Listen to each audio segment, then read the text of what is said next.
This is प्रभासगिरी mountain, जो कि न तो एमपी में है, न तो उत्तराखंड में और न किसी अदर स्टेट में। ये है हमारे प्रयागराज से महज 75 किलोमीटर दूर कौशाम्बी में।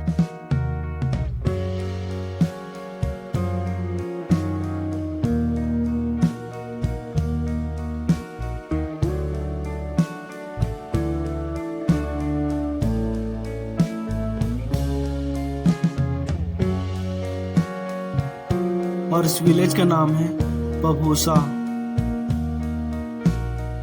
तो hey guys, welcome back to another video. तो अभी हम हैं प्रभासगिरी पर्वत पे।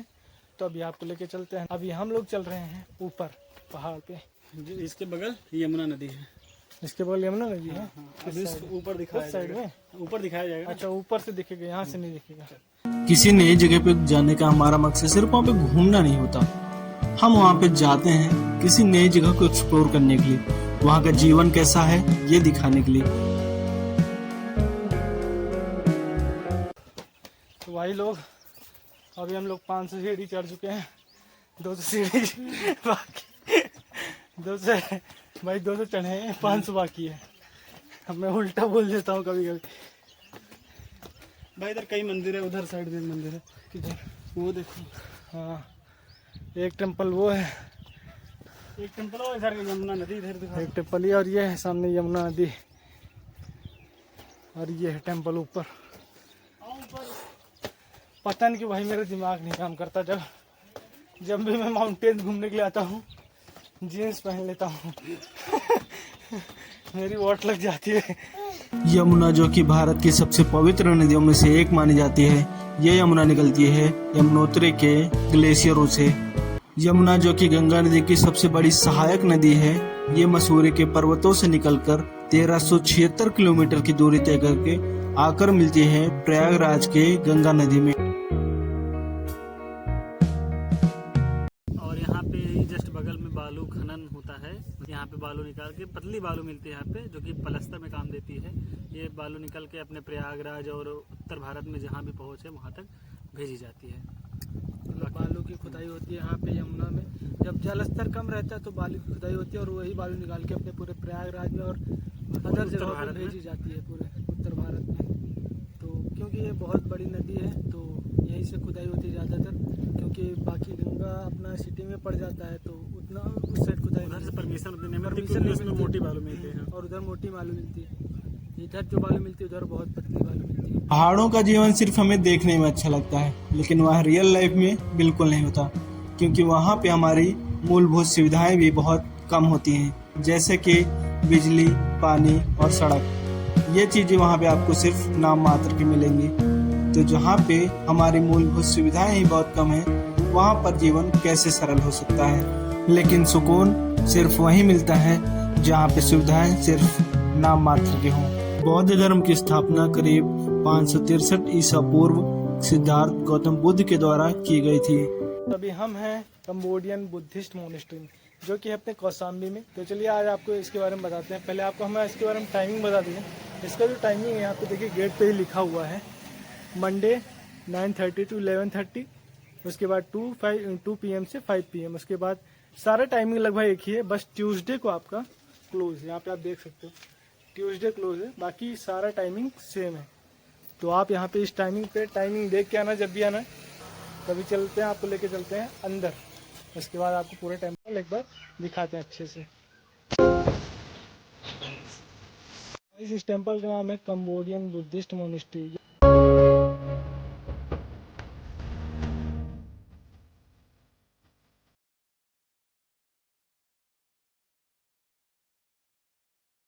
भाई अभी हम लोग अंदर गए थे, अंदर फोटो अलाउ नहीं है, बट वहाँ पे जब महात्मा बुद्ध की फोटो देखी, इतनी अट्रैक्टिव थी कि पूछिए नहीं।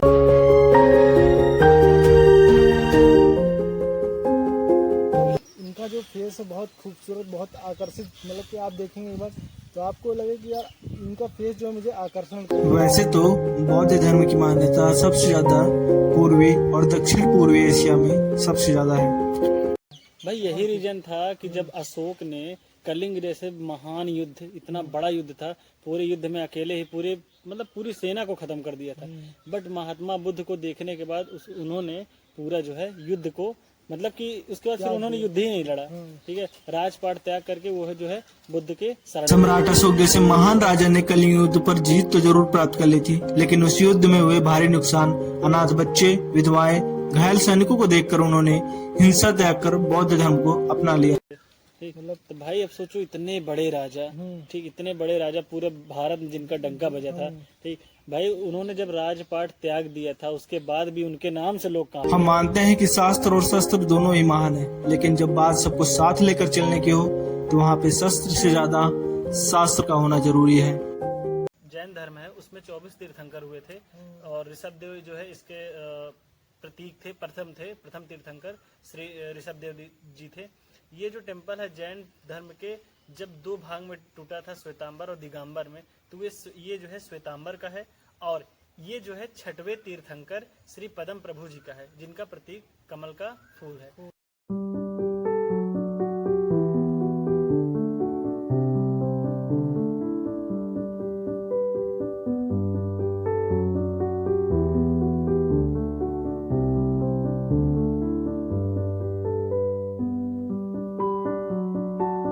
तो गाइस अभी हम हैं कंबोडियन बुद्धिस्ट मोनेस्ट्री की जस्ट बगल में ही श्वेतांबर जैन मंदिर, जो कि एक बहुत ही प्राचीन मंदिर है और बहुत खूबसूरत भी।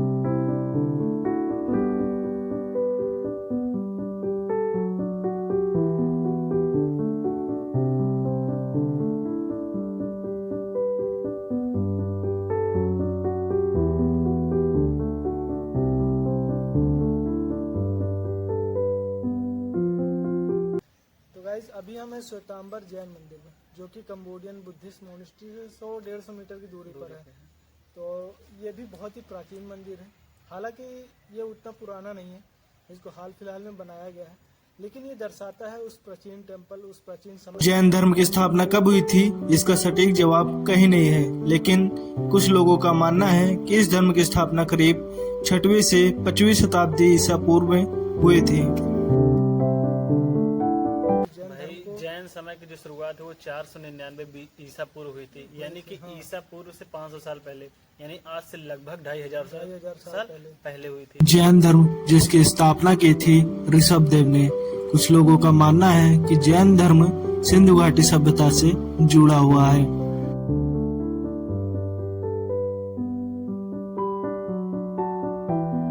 जैन धर्म जो कि हिंदू आर्य प्रवास से पहले की देसी आध्यात्मिकता को दर्शाता है।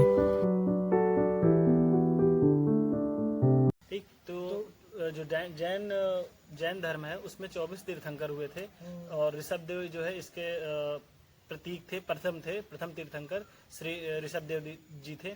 ये जो टेम्पल है जैन धर्म के जब दो भाग में टूटा था, श्वेतांबर और दिगंबर में, तो ये जो है श्वेतांबर का है और ये जो है 6वें तीर्थंकर श्री पदम प्रभु जी का है, जिनका प्रतीक कमल का फूल है। जैन धर्म को दो भागों में बांटा गया, दिगंबरम और श्वेतांबरम। दिगंबरम जिसमें साधु नग्न रहते हैं, वे मानते हैं कि कपड़ों का त्याग करने से मोक्ष की प्राप्ति होती है, और श्वेतांबरम जिनमें साधु सफेद कपड़े पहनते हैं, वे मानते हैं कि कपड़ों का उपयोग करने से मोक्ष की प्राप्ति में कोई बाधा नहीं आती। भाई ये इतना बढ़िया बेहतरीन नज़ारा है, इतनी बढ़िया आपको मंदिर है, आप निहारते निहारते थक जाएंगे। भाई मंदिरों पे जाने के बाद एक चीज ये पता चलती है, जो हमारे प्राचीन समय में हमारे ऋषि मुनि लोग थे या महात्मा बुद्ध जैन धर्म में के आदि अनादि के लोग थे, वो लोग तीर्थ को मतलब जैसे कहीं तीर्थ स्थल को इसीलिए बढ़ावा देते थे कि भाई इतनी बढ़िया जानकारी आपको मिलती है, प्लस आपका स्वास्थ्य ठीक रहता है वहाँ जाने के लिए। घूम के आप लोग जानते हैं, नई चीजों के बारे में घूमते हैं, जिससे आपका स्वास्थ्य भी अच्छा रहता है और आप नई चीजों को जानते हैं, अपने जीवन में उतारते हैं। कुछ लोग बहुत ज्यादा प्रभावित होते हैं तो उसमें मतलब कि इन्वॉल्व हो जाते हैं। तो वही चीज है कि आप नई जगह पे जब जाते हैं तो आपको कुछ नया सीखने को मिलता है। और यहाँ पे मतलब कि अभी तो फिलहाल बंद है, इसका टाइमिंग सुबह 10 बजे खुलता है और फिर शाम को 4 बजे के बाद खुलता है। तो आप जब आएंगे तो सुबह या तो 10 बजे के बाद आइए, तो शाम को 4 बजे के बाद आइए। बहुत अच्छा टेम्पल है, बहुत खूबसूरत टेम्पल। तो चलिए अभी चलते हैं यहाँ से वापस घर के लिए। Thanks for watching this video and don't forget to subscribe my channel. तब तक के लिए बाय बाय।